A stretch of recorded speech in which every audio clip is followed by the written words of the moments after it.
محترم ورونو مړي سره مخې ته تګ هم جواز لري، چپ طرف ته چې ځي هم جواز لري، ښي طرف ته چې ځي هم جواز لري، وروسته تګ ورپسې هم جایز دی. نبي صلی الله علیه وسلم وایي تاسو کله مړی وشي نو تیزي کوئ، دا قبرستان ته تیز بوځئ.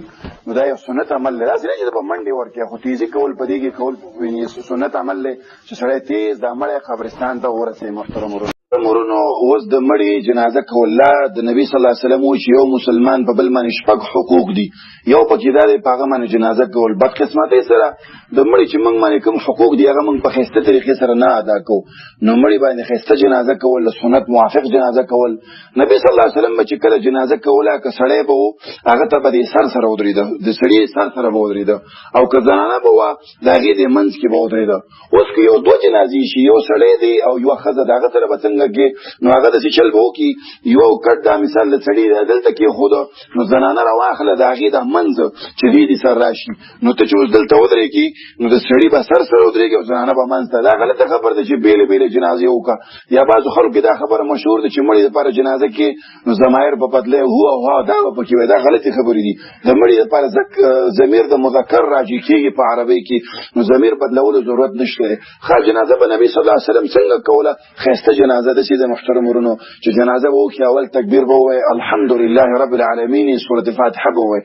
خلک په جنازه کې نیتونه کوي، نویت ان اودع لله تعالی اربع تکبیرات الصلاه الجنازه، دا نیتونه میتونه نشته. محترم ورونو نبی صلی الله علیه وسلم دا کار نه کړی، صحابه نه دی کړی، هیچا نه دی کړی، هسې ځان نه جوړ شوي دي. نو الله اکبر به ووایي، ول تکبیر نه بعد به سورة فاتحه ووایي. سبحانک اللهم په یو حدیث کې نه ده نقل. محترم ورونو خلک سبحانک اللهم وایي، او اگر چې په یو حدیث کې نشته، بخاري کې صحیح حدیث دی چې نبی صلی الله علیه وسلم دا سورة فاتحه لوستلي، بیا به بل تکبیر ووایي، الله اکبر به ووایي. کوم درود ابراهیمي چې دی هغه به ووایي، مطلب کوم چې په مانځه کې موږ ووایي دغه اللهم صل علی محمد دا به ووایي.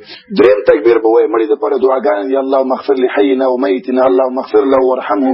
تقریبا 14 دعاګانې د نبي صلی الله علیه وسلم نه نقل دي، هغه لوستل. اوږده جنازه کول پکار دي. محترم ورونو دا د مړي اخرنی سفر دی، شپېته کاله یو کس ګناهونه کړي دي او ته په 15 سکنډو 40 سکنډو کې بس غرستې وکاږي. دا کېدلی شي یو ورکوټی پولیس څوک ونیسي، د هغه دپاره 10 لارې ګوري چې لکه څوک به یې سفارش وکړي. دا د الله مجرم دی، الله ته ورروان دی. نو ښایسته سفارش یې کول پکار دي، ښایسته جنازه پې کول پکار دی. جنازه چې وشوه محترم ورونو، د جنازې نه بعد محترم ورونو زمونږ په مړو کې ډېر بدعت شته چې نه هغه الله ویلي نه رسول ویلي. جنازه چې وکړي بس بیا څنګه کې یو دعا به وکړو، هلته دا جنازه دې چې وکړه دا دعا نه وه اللهم اغفر لحینا ومیتنا، مړي ته مغفرت وکړي، نو دا دعا نه وه څه، دا یو بدعت دی. بل یو بدعت محترم ورونو هغه د اسخات دی. محترم ورونو هغه د مولیانو د خپلو جیبونو ډکولو لپاره یو چل جوړ کړی دی. عوامو کې دا خبره مشهور کړي چې چا نه مونځونه قضا شي هغه به څنګه کوو، په الله باندې به بخو، څنګه به بخو. راځي دی مړی چې دی دې ته به مونږ یو 15 روپۍ په قرآن کې واچو، قرآن کې داسې واچي او مثال دا مولا صاحب د دې ته یې ورکړي، دا وایي ما قبول کړی او ما تا ته بېرته درکړه، بل ته یې ورکړي ما قبول کړی ما تا ته بېرته درکړه، داسې په دې ټولو باندې وګرځي او بیا په آخر کې هر یو ته 1000 روپۍ ورکړي. دا ټول د شریعت خلاف، دا دوکه ده، دا د دین پسې ټوکې وکړل دي. محترم ورونو خیرات وکړه، خیرات نه تا څوک نه منې کوي، خو دا خو ټوکې دي، دا خو د الله دین پسې مسخرې دي. داسې طریقې سره خیرات دا د الله دین شرمول دي. محترم ورونو